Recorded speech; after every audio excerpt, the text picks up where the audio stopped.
La plupart des chaînes YouTube camerounaises évitent d'en parler. Seuls ceux qui sont en exil ont le courage de se prononcer sur ce dossier. Une affaire qui touche les plus hauts sommets de l'État, à savoir des ministres d'État en service et des opérateurs économiques populaires à Yaoundé. Les résultats de l'autopsie sont désormais disponibles. Le neveu de Martinez Ogo ne cesse de crier le nom des commanditaires. On se demande s'il veut également rejoindre son oncle à la terre de nos ancêtres. Les commanditaires ont engagé des amateurs courageux. Les choses ont fuité et en ce moment la vérité est connue de certains Camerounais. Un seul homme a eu le courage de parler de cette affaire. J'ai moi-même été étonné de la précision de son analyse. J. Pérémine Gono. Exilé en France, il explique qu'il a eu à prévenir Martinez Ogo après son entretien. Je vais vous montrer la vidéo qui a été à l'origine de cette affaire. Martinez Ogo, pourquoi combattez-vous les personnalités suivantes? La première, c'est Samuel Vondo Ayolo. La deuxième, c'est Motazé. La troisième, c'est Amogo Belinga. Et Messanga Nyamding. C'est Lionel Adebouda de Libreville qui nous envoie cette question. Alors, on va commencer par Samuel Vondo Ayolo. Oui, vous savez, il y a des noms, quand je les entends. Il y a des noms, quand je les prononce, tout de suite j'ai la nausée. Je n'ai pas envie de prononcer ce nom-là. Bon, avant de continuer, permettez-moi de dire ceci. Dans cette vidéo, je vais résumer les propos de J. Pérémine Gono, qui a toutes les informations sur l'affaire Martinez. Il ira même jusqu'à dire des noms et annoncer la liste, car le compte à rebours est enclenché pour d'autres journalistes. Également avant la fin de la vidéo, vous allez écouter les propos qui ont condamné Martinez et je partagerai avec vous les nouvelles informations choquantes de ce lundi matin relatives à cette affaire qui va encore continuer à faire couler beaucoup d'encre et de larmes. Allez top, c'est parti. Le véhicule qui a enlevé Martinez était bel et bien immatriculé LT, donc littoral. Cette voiture qui a été filmée jusqu'à Fougerolles. J. Pérémine Gono avait déjà annoncé sur sa chaîne YouTube ce qui est arrivé. Il explique qu'il a eu Martinez au téléphone pour le lui dire. Martinez Ogo était un célèbre animateur radio. Il dénonçait de vive voix les actes de détournement de fonds publics. Il n'avait pas peur de citer les noms.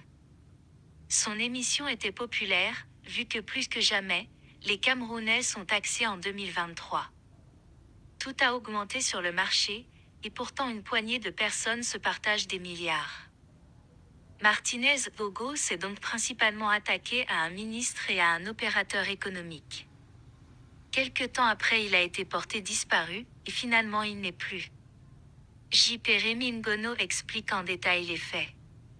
Selon J. Pérémine Gono, Martinez Ogo se sentait protégé par de très hautes personnalités de la présidence de la République. Il avoue lui-même avoir bénéficié de ces mêmes avantages, qu'il qualifie de protection utopique. Car lui-même a été rassuré par ces élites de la présidence, mais a été jeté en prison. À sa sortie, après avoir refusé de se salir les mains, il a préféré s'exiler.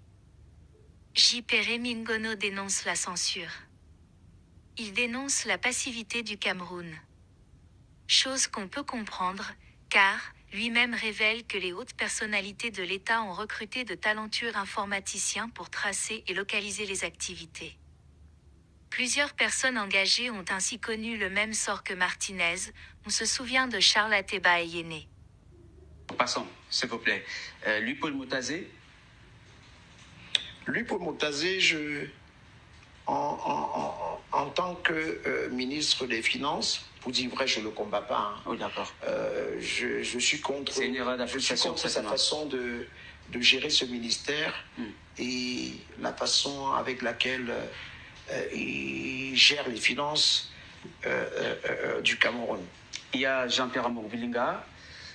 Sauf erreur, hein, je crois que vous avez avoir entendu plusieurs fois dans votre émission, je crois vous avoir écouté dire de belles choses concernant ce monsieur-là.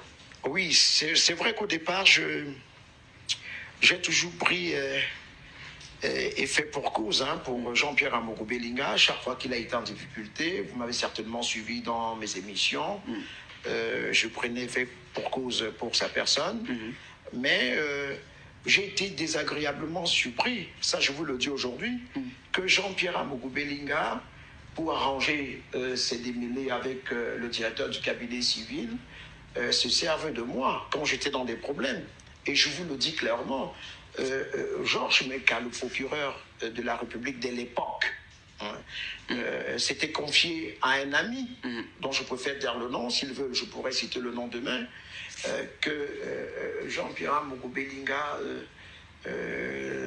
l'a mis dans les problèmes, il lui a mis la pression pour qu'il m'incarcère. Ça, c'est Georges Meka, ancien procureur de la République, centre administratif Yaoundé, tribunal de première instance, qui s'est confié à un de ses amis qui était un ami à moi. Alors, à partir de cet instant, je considère que Jean-Pierre Amogo Belinga... c'est grave ce que vous dites, hein, quand même. Je le dis. Pour moi, Amogo Belinga n'est pas une personnalité. Pour moi, ce n'est pas un milliardaire établi. Vous comprenez? Il n'est ni opérateur économique dans le sens propre du terme, il n'est ni industriel. Les milliards qu'il a, tout le monde peut procéder par cette façon pour les avoir. Il n'a fait aucun travail extraordinaire. Pourquoi vous ne le faites pas pour devenir milliardaire, vous aussi? Je n'ai pas envie de faire comme lui parce que demain, je pourrais être rattrapé. En ce moment,